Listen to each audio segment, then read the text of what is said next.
Bharatiya Janata party Shiv Sena महायुतीचे उमेदवार सन्माननीय निलेश राणे साहेबांच्या प्रचारासाठी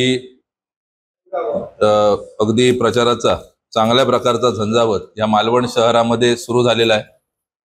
या शहरातील 16 वॉर्डमध्ये जे काय आपले प्रमुख कार्यकर्ते आहेत, म्हणजे संघटनेमध्ये जे असलेले प्रमुख प्रभारी म्हणून राजन वराडकर असतील, सुदेश आचरेकर असतील, दीपक पाटकर असतील, यांच्या नेतृत्वाने तसेच शहर अध्यक्ष चारुशीला आचरेकर असतील, युवा मोर्चाचे ललित चव्हाण असतील, एका प्रमुख टीमच्या माध्यमातून शहरामध्ये 16 वॉर्डमध्ये प्रचार यंत्रणा राबवली गेलेली आहे।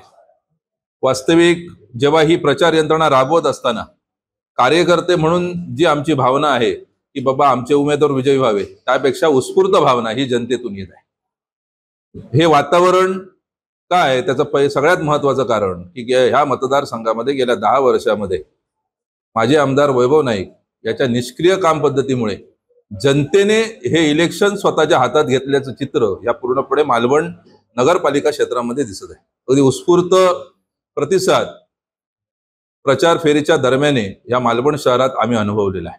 आम्हाला विश्वास आहे की पूर्णपणे ह्या मालवण शहरामध्ये होणाऱ्या मतदानाच्या 80% मतदान हे भारतीय जनता पार्टीला होईल। अगदी 1 आणि 2 नाही, अगदी 4 अंकी संख्येने चार अंकी संख्येचं लीड घेऊन भारतीय जनता पार्टी या मतदारसंघामध्ये मालवण शहर हे लिडिंगला राहील।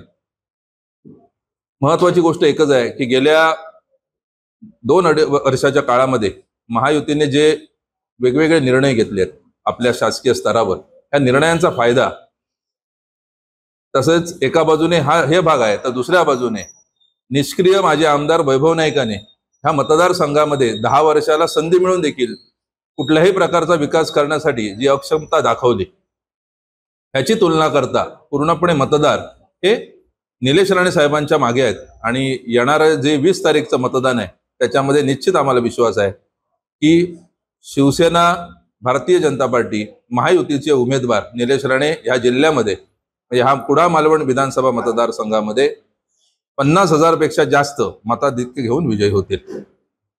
खरं म्हणजे आपण हिंदू समाजाचे लोक आहोत।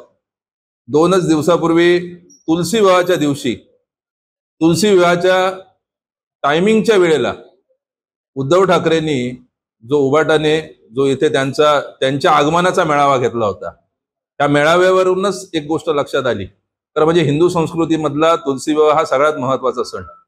या सणाच्या दिवशी त्यांनी मेळावा घेऊन सिद्ध केलं की ते हिंदूंसोबत नाहीये, तर ते काँग्रेसची हिरवी विचारधारा आहेत, त्याच्या हिरव्या विचारधारेचे ते प्रणेते आहेत। त्यामुळे हिंदू सणाची त्यांना त्याचं गांभीर्य नाही। हिंदू सणाच्या दिवशी त्यांनी कार्यक्रम ह्या ठिकाणी जाहीर सभा करून दाखवून दिलं की मी हिंदूंसोबत नसून मी त्या हिरव्या विचारधारेसोबत आहोत। अशा विचारधारेला ह्या कुडाळ मालवणची मतदारसंघातली जनता ओळखून आहे आणि येणाऱ्या काळामध्ये 20 तारीखला मतदान होऊन 23 तारीखला विजयाचा गुलाल हे सन्माननीय निलेश राणे साहेबच उधळतील याच्यात शंका नाही।